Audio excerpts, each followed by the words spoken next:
Welcome to Under Two Capes. I'm Jared, and today we are going to be talking about a couple of things. Excuse me. Chiefly, I want to talk about DC Studios being stood up by David Zaslav. In Zaslav We Trust. And I wanted to talk about I wanted to give a little bit of a review of the Prey movie because I saw that today and I really liked it. So at one point, so what will happen now is that since, by the way, I moved over all my recording to StreamYard, you'll have the Comics League logo right up here, and you'll have like a ticker or like a banner on the bottom that basically tells you the topic, so it's easier for you guys to keep track. So anyway, so let's get into it. So I'm just going to play this little clip right here. Yeah, second Warner Brothers. Okay. Always want to start off the show like that. So David Zaslav had the quarterly earnings call, and it was very informative and gave me a lot of confidence into the basic like future of DC. First off, I think DC's in fantastic hands because there's one thing Zaslav mentioned whenever he was asked about DC. DC is a priority. It's not going to be like in like one of the articles that said this is the end of DC as a hobby. This is going to be a serious business venture, which it should have been from the very beginning, obviously. But I'm so happy that these characters that have meant so much to me the past like many years, and arguably the most these past 2 years because I started the show and everything. They've been the most important thing in my life for like a long time. So I like these characters getting the respect they deserve. So that's the first thing. And I'm very happy about that. Second off, what I want to talk about is basically, so he stands up DC Studios. Now, what does this mean? So the way that Marvel Studios, by the way, I just want to put the banner up here. This is episode 130 of the podcast, by the way. So essentially, what DC Studios means is that so the way Marvel does their movies is that you have Marvel Studios. It's their own thing, their own movies. They have their own creative teams and everything. That's going to be what's going to be for like DC. And apparently Zaslav is going to have like a DC czar in charge of all of DC, including DC games, that allegedly, according to insiders, is going to be announced at Fandom. I'm still on the fence if Fandom is going to happen, but if it does happen, that's most likely where we'll find out who's taking over DC. So in other words, what this is going to be, essentially DC is going to be relatively independent of Warner Brothers, and they're going to say they're out. They still report to them in the structure, but they're more independent. They're more separate from Warner Brothers, which is the best way to do this, because then you avoid all the BS that we've had to endure for the past since Justice League, as a matter of fact. And by Justice League, in this case, I mean Justice League. So unfortunately, I said the words, so I have to give you this. Why did you say that name? There you go. So anyway, in terms of Justice, in terms of DC, so what this means, and Zaslav is very clear on this, as it says in the ticker below, there's going to be a 10-year plan for DC films, and this is like the best thing that they could have done. I am so happy about this because essentially what this means is that DC they're planning ahead. They're making a plan on how they want let's see, what can I do with that? They're making essentially a plan of here's how we're going to do our movies. Past they have a 10-year storyline, a 10-year plan on how to run their movies, and most likely storyline, kind of like what Marvel does. And I'm like, yeah, take what worked for Marvel, planning that far ahead, and apply it. And then you know what? You will get you'll get much success. You will get much success. So that's why I have utmost faith in David Zaslav. Now it all depends on who he puts in charge. It's not going to be Hamada. I know he's still at the company right now. That could change, and that's probably going to change. According to articles, he's going to leave after Black Adam. I don't think they're going to keep on Hamada since a lot of DC's blunders have happened under his watch and tenure. So, and he fought against Joker. It doesn't matter if he benefited from Joker. He fought against Joker. That doesn't matter. So what I want to add on here is that as it applies to his 10-year plan, you may be wondering, okay, Jared, I know you're a Snyderverse fan. How does that fit in? Well, allegedly, his 10-year plan includes the Snyderverse. So what I think he's going to do is so we're going to get Aquaman, The Flash, and what's the other one? Aquaman, The Flash, and I know there's one Black Adam. So we're gonna get those movies for sure. The Flash could change, but I'm pretty sure we're still gonna get the Flash. So let's assume we get the Flash. First off, we have the news that Ben Affleck is coming back as Batman for Aquaman. So we're happy about that. We can hear him say, Do you bleed? "You will." That's such a great scene. So, and by the way, I know I'm playing clips a lot, but we actually have exclusive security camera footage of Ben Affleck going to the Aquaman set.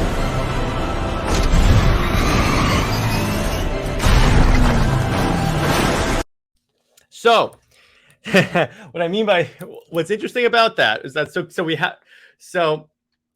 first off, I'm going to take this movie by movie. So, Aquaman. Ben is coming back. He didn't have to come back. They could have just cut that scene out. You know what? He would have been. He could have said, "I'm not interested," and then they would have just cut the scene out. Guess what? He was interested, and they brought him back. So that's the first thing, and I think it's like that's the first really key point. Second point is that so they're gonna be doing extensive reshoots on The Flash and Aquaman. They're moving the due dates forward or backward, whichever one means it's going to come out later, which I think that's a good option. Make sure that these movies are 100% ready to go and fit into your plan. So that's why I really dig that. So in terms of The Flash, what does that mean? So The Flash has been testing pretty high, which I'm excited for because I've long said I'm excited for The Flash. And it looks like the Keaton thing, Keaton's not going to replace Ben Affleck at the end of the movie. He's just going to be a one-off thing, which that's the way it should have been from the very beginning. I don't think anyone wanted Keaton replacing Ben Affleck because would you rather have a 40 to 50-year-old jacked Batman or an old 89-year-old Batman? I know which one I pick. It's the Ben Affleck one. So it's just gonna be a one-off thing, which I think that should have been from the very beginning. I think that's a great idea. So he's gonna come back and it's gonna be Ben Affleck. Now the thing is that it's gonna come up according to like scoopers such as Celeb Duel and the like. I got a text. According to Celeb Duel and the others, it's gonna lead to the Snyderverse. In other words, the Flash is gonna end. Let's say the movie ends. It's gonna lead to eventually down the line is a Final Crisis movie, and that's more or less the new plan for Zach. And Zach even teased this in the Final Crisis photo for Thanksgiving. And what's interesting is that so Warner keeps making all of these efforts to like distance themselves from the Snyder Cut. But when you look at one of the test screeners leaked that the movie starts off and Batman is talking to Flash about him going back in time and saving the Justice League. He only did that in one version. The other version, he was moving a random Russian family out of the blast zone. Wait a second here. So we're just going to assume that the Snyder Cut is canon. Thank you. That's what we're going to do. It's going to come back to the Snyder Cut, and I think eventually it's going to like lead to it's going to get to allegedly Zach is going to come back at the end of his Netflix deal at mid next year. He's going to do Man of Steel 2. That's going to be the first. That's allegedly going to be the first movie he's going to do. I think it'd be great because, and then in that movie, we're going to have like Henry Cavill be the Superman we all know. In other words, Superman has gone through the death and rebirth arc, and he's ready to be the Superman that we know. And you may say, but Jared, I read the storyboards. Here's the thing about the storyboards. Zach himself said, I'm going to change those. So we're going to get a completely fresh storyline, but that still has the main beats, like the final battle at the end, which I really want to see that end game style battle with like every Green Lantern and the others. It's going to be so dope. Now, so that's where it's leading toward is the final crisis, and then they're going to reboot. Now, Zaslav did say during the quarterly earnings call that they are looking to like reset. Now, what I took that as, I didn't take that as resetting the movie continuity. I know some people are taking it as that. I disagree. I think what he's saying by reset is reset the way we approach making these movies. In other words, we're going to reset the methodology that the previous regime used and start using a more director-friendly methodology. That's what I think he means. I don't think he's gonna reboot, because if he reboots, he has to recast. And guess what? Like it or not, these versions of the characters are very popular. People like Gal Gadot's Wonder Woman, Jason Momoa Aquaman, Ben Affleck Batman, Henry Cavill Superman. People have their opinions about Ezra Miller. I'm still holding out for like any new information on that. But but my point is that people like these actors, and you're taking a big risk if you try and recast them. Because if you recast them and people don't like them, well, that's not. Then you're up a creek without a paddle. That's not going to work out so well.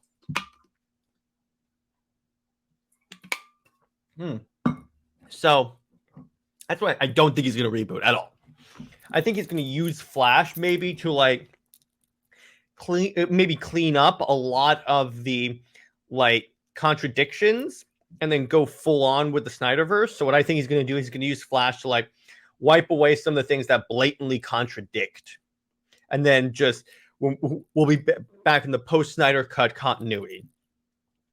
Like, let me put it this way. Here's how we'll know we're in the Snyder Cut continuity. If when Barry comes back and it's Ben Affleck Batman and he's talking to Batman, if Barry mentions anything about this is the second time I've gone back in time, if he says second time, that's all he has to say. Then we know we're in the Snyder Cut continuity and the Snyderverse is restored. That's how we know that. Which, that's literally all that has to be said in that movie. And allegedly, that's one of the things that they're going to do, because the test screenings show that the first, like, 3/4 of the movie is the first, like, 2/3 of the movie are fantastic. It's just the ending that needs work.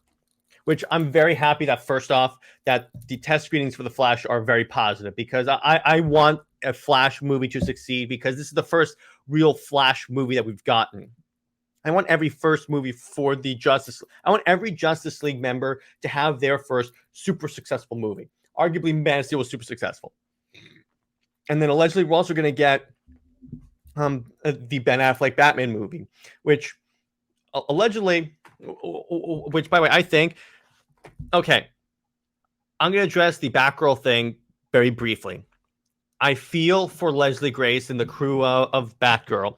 I'm really sad that their movie had to get canceled. It had to get canceled, though. And here's the thing. It's not Zaslav's fault at all. It's Hamada and the previous regime's fault for placing Zaslav in this position, because a Batgirl movie should never have been authorized. Let me put it this way. A Supergirl movie should never have been authorized. We can argue that we're looking at Peacemaker in hindsight, but Peacemaker should never have been authorized. Because, and this is another reason why I have total faith in Zaslav. During the investor call, do you know what he said? He said we essentially have to, he basically talked about putting the emphasis on the Trinity, on Batman, Superman, and Wonder Woman. And I'm like, thank you. That's what should have happened. Warner Brothers should have taken all the steps necessary to get Cavill back, to get Affleck back, and have a Batman movie and a Superman movie. You have to make sure you have your core characters done, and then you can have all these D-list characters. That's what Avengers did. That's what Marvel did. They took the characters that they could use and made sure we knew the Avengers cast. And we had the Avengers before we had like Ant-Man and Guardians of the Galaxy. So that's why that's another thing Marvel did well that DC needed to work on. And that's allegedly what Zack Snyder did. And by the way, another reason why I know that Zack Snyder is coming back, that the Snyderverse at least is restoring. Whether or not that means Zack Snyder coming back as like a producer or a director, that's up in the air in my mind. There's some people that saying he's coming back to direct, but all entertain the thought that maybe he'll only come back as a producer just to make sure it aligns with his vision. His universe is coming back because it aligns 100% with what Zaslav wants. He wants a plan that features all of the main DC characters, i.e., the Justice League. Which movies do that? Very heavily. I mean, the first one was a Superman movie. The second was arguably a Trinity movie. Then you had Justice League. Now you're going to have a Flash movie.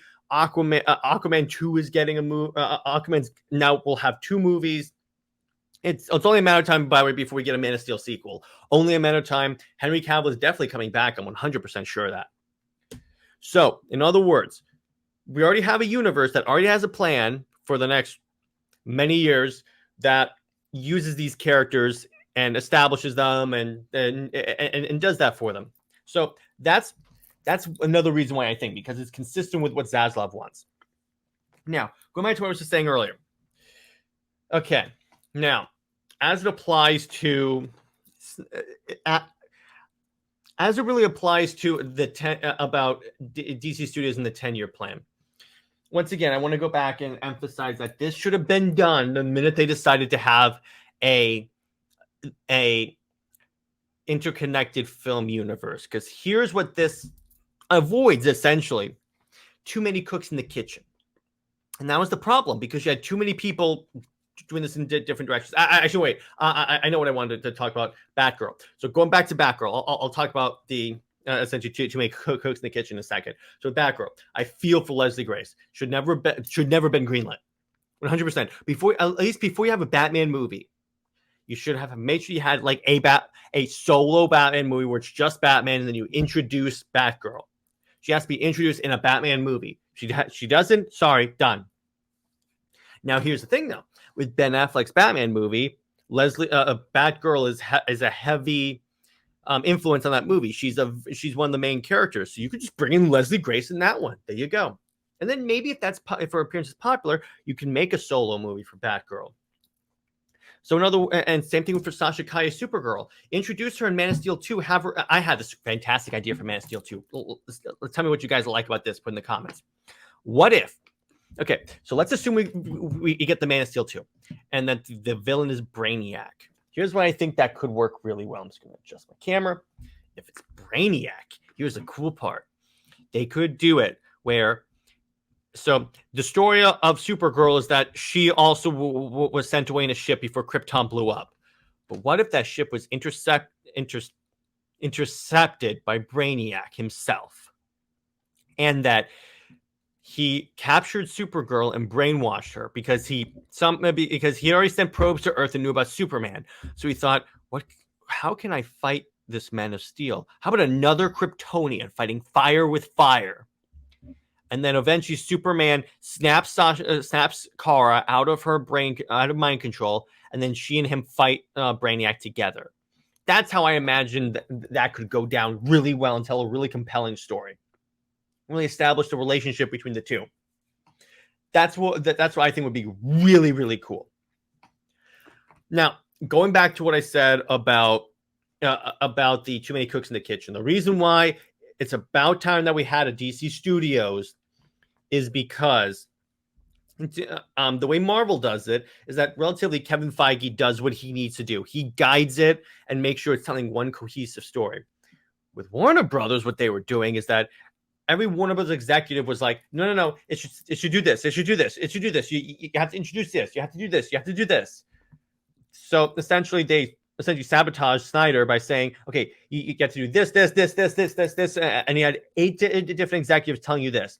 Where with like the Feige method, as I call it, just one guy saying, okay, so the story has to tell this, and you're 100% good to go. That's what they should have done. And that's what is going to happen now. And that's why this is fantastic. And this extends across all of DC. So it'll affect the comics, the games, the animation, everything. And then so going back to, so now I want to transition to what does this mean for the comics? Because the 10-year plan with DC and the DC head. With the comics, I think we're going to see a little less of the Tom Taylor, Superman Son of Kal-El idea. I think really this is going to lead to them saying, okay, so we have to we have to make these characters reflect the movies. If we're making a Son of Kal-El movie, fine, but they have to reflect the movies. Because if we're operating under let's say we're operating under the assumption that if they see the movie, they'll want to read the comic. They go to their LCS, pick up a thing of Superman, but it's not Superman. This is what Marvel ran into when the MCU kicked off, like really got popular. Then they had like Jane Foster Thor. It's like I went to go see Thor 2, which I enjoyed, by the way. And I wanted to go read like a Thor comic. And I pick up the Thor comic, but it's Jane Foster. I'm like, what? So that's what we want to avoid. We want to have these characters act like themselves. And you have to make, like, case in point, Batman, like, allowing people to loot because the shop owner has insurance. I'm like, no, Batman has a pretty extremist view on crime that under no circumstances is that justified. So that's what I think. I think it will lead to, first off, a shrinking of the line. I think it could lead to an emphasis, more books for Superman, and Wonder Woman, and less books on Batman. I think we're going to see a shrinking of the Batman line, and not necessarily an expansion of Superman and Wonder Woman, but at least more of an emphasis on the Trinity and maybe the Justice League. I think they're going to be the main book characters, which in line with what Zaslav wants. He wants the main, particularly Batman, Superman, Wonder Woman. This may be wishful thinking, but I'm just conjecturing here. You guys can agree with me if you don't. I think we're going to see DC put more of an effort, and this is assuming if they don't decide to license out the comics and everything. But in terms of this is if they keep DC relatively intact, because some people are going to get fired. But I think we'll see more of an emphasis on giving Wonder Woman a solid creative team, because arguably she hasn't had one since Greg Rucka pre-New 52. I mean, I like Brian Azzarello, so I'm gonna give that. I'll give that, since Brian Azzarello. I know some people in nerdette circles will blast me for that, but you know what? I like Brian Azzarello's work. So that's what I think. So I think it's going to be more of an emphasis on like Wonder Woman, on the Trinity, essentially, like Zaslav said. I think they're going to be the face of DC. Whether or not that's games, that's animation, that's comics, that's movies, which I'm fine with, because first off, those are my favorite superheroes. And second off, those are the face of DC. Like it or not, when you think of Batman, Superman, when you think of DC, you think of Batman, Superman, and Wonder Woman. Arguably in that order, but those are the characters you think of. You don't think of Supergirl and Batgirl first. No, you do not. That's why it was a brain dead decision to replace Batman and Superman with Supergirl and Batgirl and expect them to be the face of DC. Are you kidding me? Are you freaking kidding me? And I'm going to give you this one right again. Yeah, second Warner Brothers. Yeah, that's my thing. Now I want to transition. So I've talked a little bit about what I think that the DC Studios 10-year plan. Let me know what you guys think in the comments, or if you're listening to this on audio, email at comicsleague2020@gmail.com. Now I'm going to transition to my Prey review. Now, for those of you that don't know, Prey is the prequel to the Predator franchise. And I love this movie so much. Like, oh my gosh, this was fantastic. So it takes place in the early 1700s, which is the first, because there's no guns. Well, there's no guns that we think of. There's muskets, but so the way this works is that this is the first time the predators ever came to Earth to hunt. And what happens is that, so we open up in this Native American village. There's this girl that wants to be a hunter, and she is essential, and she's going through all of the rituals to be to essentially be a hunter. And the girl's name is Naru, and she was actually very cool. I liked her in this movie. So then she looks up in the sky and sees like what eventually turns into a predator ship. She doesn't know what it is, obviously. So it's flying overhead, and obviously it drops off the predator, takes off. Then as she's hunting throughout the area, as she progresses through her character journey, she sees like it's like she was hunting a mountain lion, let's say, and then in the distance she sees like what looks like thunder and like violence in the background. They keep teasing the predator essentially, which the suspense in this movie was amazing. They did a fantastic job doing this. This is the best Predator movie I think of all time. Actually, no. One was the best. This is like number 2. And then 3 is Predators, the one that came out in like 2012, 2013, somewhere in there. So anyway, going to this. So the Predator is like slowly killing all of everything. It's killing everything. It's killing all the animals and stuff.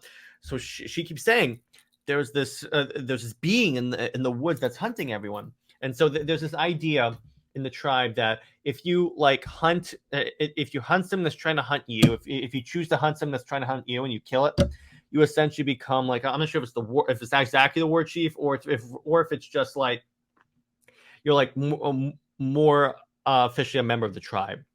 So anyway,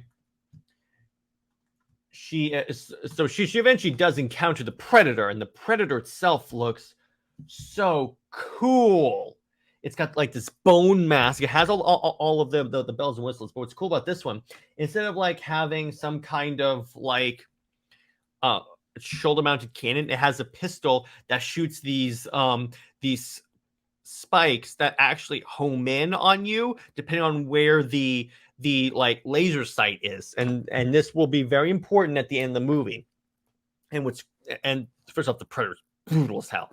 He's like the first time she sees the Predator is she's being chased by a bear, and all of a sudden the bear like it gets up and like looks around and can see the Predator in camo, and then the bear and the Predator fight. There's this great scene where like the bear charges the Predator and the Predator just punches it in the face and like it knocks out, and then the Predator just guts it in its equipment. It was so cool. You see the blood like dripping on the Predator, and then you can see him through active camo. And then what's cool is that then she's eventually also like she is captured by these French fur trappers that are trying to hunt the Predator. They know who it is, and so cool because they use her and her brother as bait. And then and what's so cool is that the fur trappers, like here's an example of how cool this action sequence is. The fur trapper is set up like a sniper position, like farther back, with like dudes with rifles, and behind them are a couple of dudes on horseback. So this is the way this turns out. It is like so. This is one of the coolest things ever. In the distance, like off the side, kind of grainy, you see the dudes start falling off their horses in pieces. Like the Predator's tearing these dudes apart. And then, it's so cool. And then all of a sudden, all hell breaks loose and the Predator's tearing these guys apart. Like tearing them apart with all of its equipment. They're shooting them. It's not doing anything. So then, we get to the final fight. I'm skipping around because I don't want to spoil too much about the movie. I'm gonna put like spoiler review at this section so you guys know. But final fight. So she takes them. So I'm not gonna spoil what exactly happens. By the way, there's so many references to Predator in this. Like someone drops the "if it bleeds, we can kill it" line, and I was like, yes. And then someone actually, and then you have. Is her name Nemo? What's her name again? Let me see. Naru is dropping the come on, do it. I'm over here. And so now we're gonna so she eventually defeats the Predator and becomes like the full member of the tribe. Now what I liked about this one is that first off, they did a new thing with it. Like they had never done like what happens if the Predators came in relatively ancient times. And I think they did that really well, having humans actually having to like fight, not with like firearms. I mean, Yeah, firearms, but not like machine guns and like assault rifles and like grenade launchers and stuff. They're fighting with like muskets. And they made a joke about this in the movie because the musket dudes like open fire on the predator, and the predator just stands there as they're reloading the muskets. And it's like taking them a minute to reload. It's so cool. And they make like they essentially let's see what else. And it was gory as hell. Like really, really gory.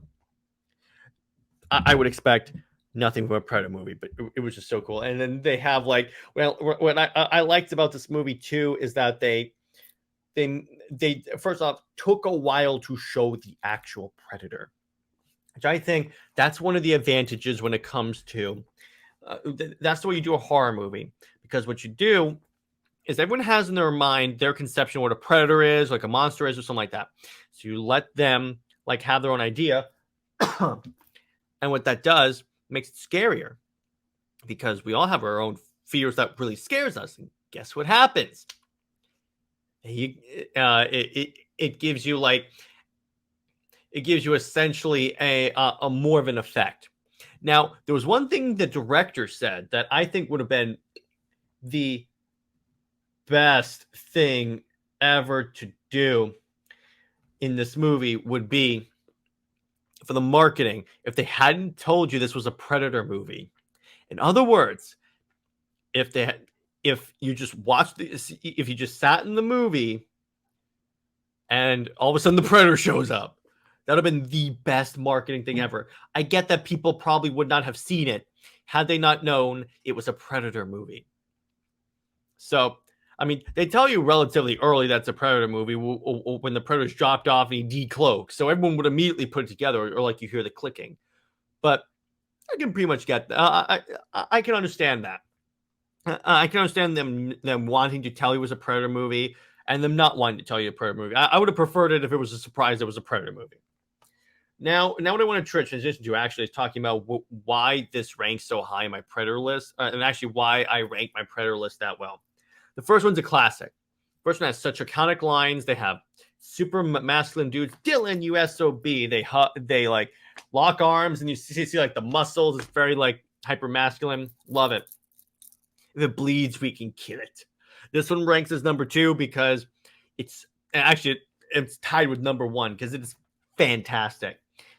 Because it's new, but it still feels like a Predator movie, and that's and that's the thing why most reboots fail. I think is because they essentially because a lot of the times, they'll try and introduce something new to a franchise, and it just bombs because it doesn't feel like the franchise. That's one of the problems that the Halo show ran into, because it tried to introduce all these new ideas, new like story elements, new concepts, and it just fell right on its face because it didn't feel like Halo. It felt like a generic sci-fi show. Whereas this still felt like Predator. In terms of Predators, I liked how instead of like one guy being hunted, it's an entire team being hunted. And you saw like each of them were like killers in their own right. Like one guy's a doctor that intentionally killed someone in surgery. So I definitely really, really dug that. And it starts off like they're just falling out of a plane. Like you have no idea what's going on. You know, Lawrence Fishburne showing up as like I think a soldier they took captive, and he like lives there. I really dug that. Now, in terms of Predator 2, I actually Predator 2 I liked because it was like it's in the concrete jungle. So I like seeing a Predator in a city.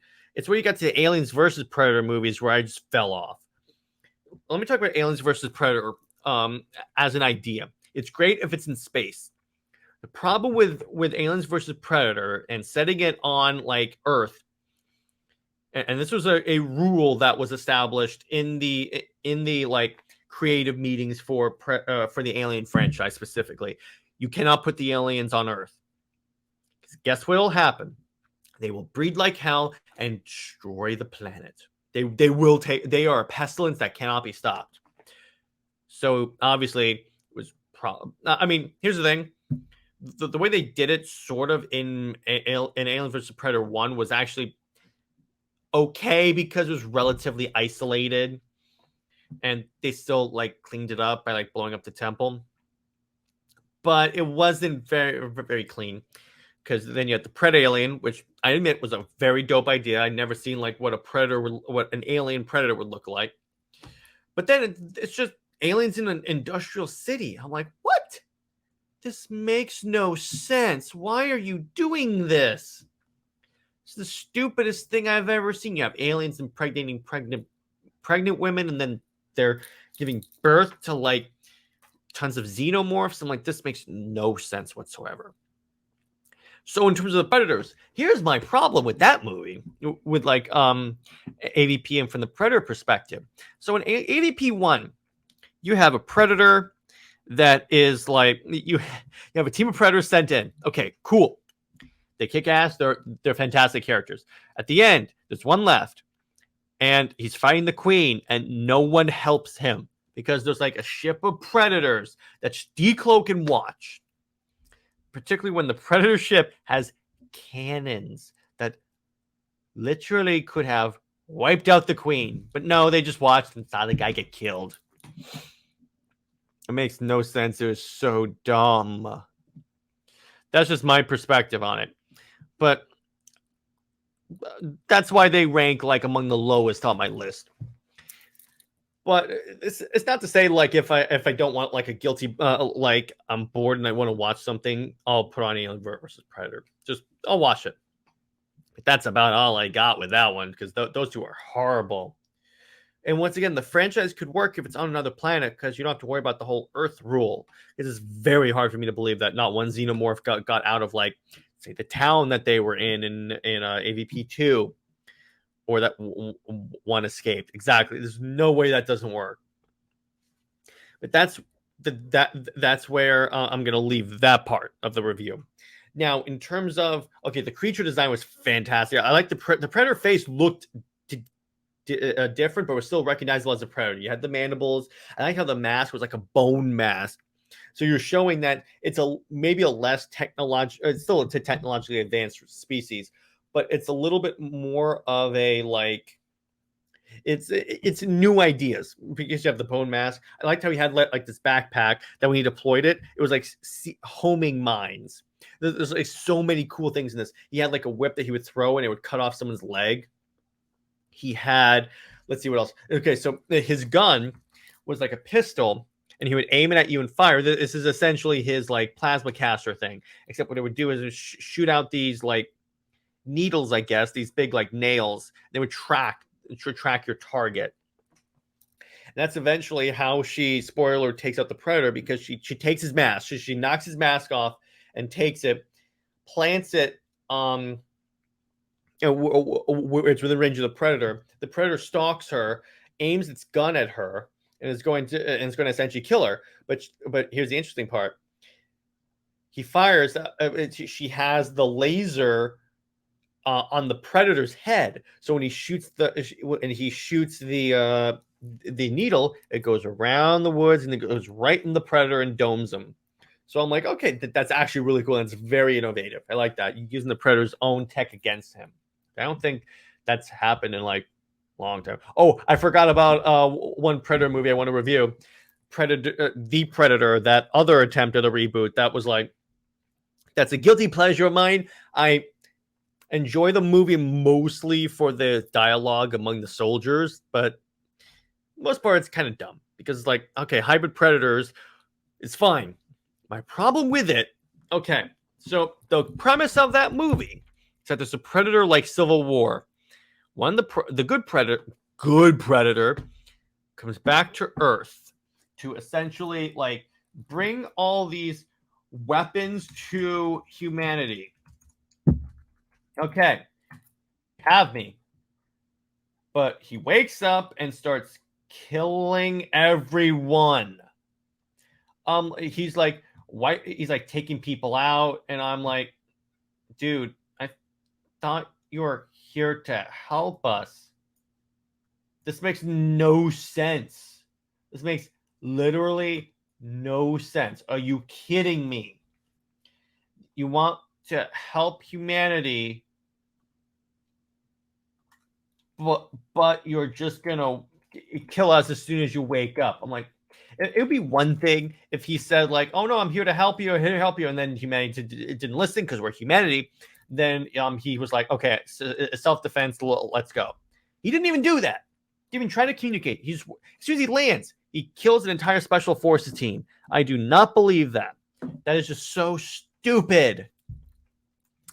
So that's one of the many problems I really have with that movie. It's like, it's a very problematic movie. And I don't mean that the way the left uses it. I mean it actually like there are some huge problems there.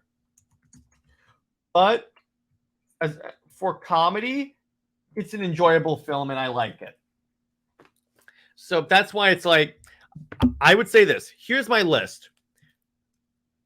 The first Predator movie, the first Predator movie / Prey, and then Predators, and then The Predator 2018, and then the 2 Alien vs. Predator movies. That's my review. That's how I would rank it. However, I will say there was a fantastic Aliens vs. Predator video game that came out a couple of years ago for the Xbox 360. That's the system I had it on. We could play as a human marine, a predator, or an alien. First off, playing as the xenomorph is so freaking dope. You can jump on walls, you can go into vents, you can tongue grab people. It's so cool. But he plays the predator. You have to live up your predator fantasy. So you can jump on like from tree to tree. You can use your thermal vision. You can eventually use alien vision, which is a vision that predators have specifically to target xenomorphs. Like, yes, this is so freaking cool. You can use like you can throw spears. You can throw like that little blade disc. There's so many cool parts in this game that it was made by a fan. Pretty obviously made by a fan. So that's where I rank this. But in terms of actual like a numerical ranking, I would give this movie, I would say honestly, a 9.5 out of 10. There were some parts where it felt like a little long, but besides that, fantastic Predator movie. It may even be my favorite because that was very, very, very enjoyable and fun. And if this is the direction the franchise is going in, I am so happy. So that's where I'm going to leave this episode. I hope you guys enjoyed it and enjoyed me trying out StreamYards and seeing how that works to review. To do the podcast, and I look forward to doing more of these and having more guests, and we will be having many more live streams. In fact, I'm thinking of starting up a show every Sunday, which is going to be a live show, just basically it's going to be called like probably Snyder Sundays, where we talk about the Snyderverse and stuff. And the upcoming State of the Snyderverse episode will be a live stream featuring like Taladia Plays, Nick from the Phoenix Press, Isaac from the Multiverse of Movies, and many other guests. I'm really excited to have them on the show. So that's where I'm going to leave it. I hope you guys enjoyed this episode. And yeah, I will see you guys in the next one. Bye-bye.